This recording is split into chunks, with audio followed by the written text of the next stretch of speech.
ప్రజల భాగస్వామ్యంతో పేదరిక నిర్మూలన ఎమ్మెల్యే ఆరణి శ్రీనివాసులు.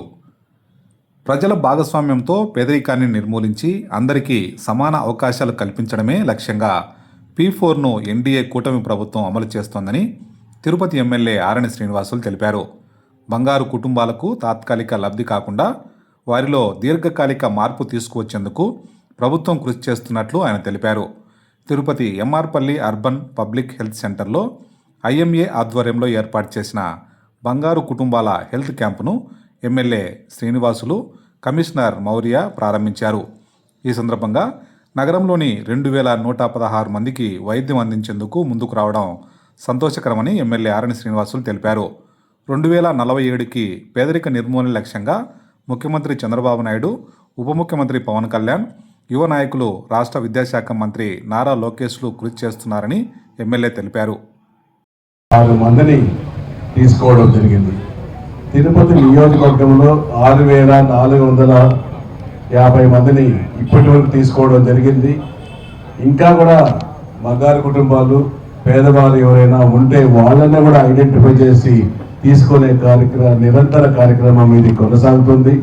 దానిలో భాగంగానే ఈరోజు ఎంఆర్పల్లి ప్రాంతంలో దాదాపు 163 కుటుంబాలని ఐడెంటిఫై చేసి ఎక్కువ జనాభా కలిగిన ఈ ఏరియాలో కూడా ఈ అర్బన్ హెల్త్ సెంటర్లో వాళ్ళందరినీ కూడా 163 మంది బంగారు కుటుంబాలని పిలిపించి IMA డాక్టర్స్ వాళ్ళని ప్రతి ఒక్కరికి వారి ఆరోగ్య పరిస్థితిని పరీక్షించి, ఉదాహరణకి ఇప్పుడు మరి ఒకటి జరిగింది, వెముకలు బోన్స్ సంబంధించి అన్ని టెస్టులు కూడా చేయడం జరిగింది.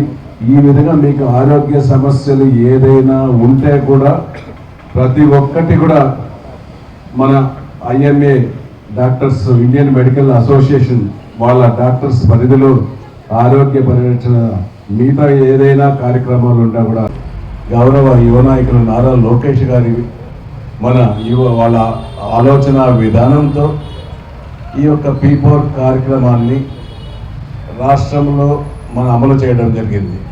ఇది దేశంలో ఏ రాష్ట్రంలో కూడా ఇటువంటి ఆలోచన విధానం ఎవరికి రాలేదు. మన గౌరవ ముఖ్యమంత్రి చంద్రబాబు నాయుడు గారికి ఈ ఆలోచన విధానం వచ్చింది.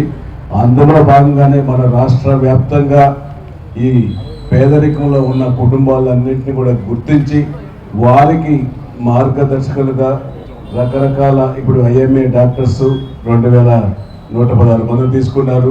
అదేవిధంగా ఇండస్ట్రియలిస్టులు, వ్యాపారస్తులు, ఉద్యోగస్తులు, బిజినెస్ ఆఫ్ కామర్స్ వీళ్ళందరూ కూడా కూటమిలో ఉన్న నాయకులు అందరూ కూడా తీసుకోవడం జరిగింది. అందులో భాగంగా మేము కూడా ఒక 5 కుటుంబాలని దత్తత తీసుకోవడం జరిగింది అనేసి కూడా ఈ సందర్భంగా తెలియజేసుకుంటున్నాను.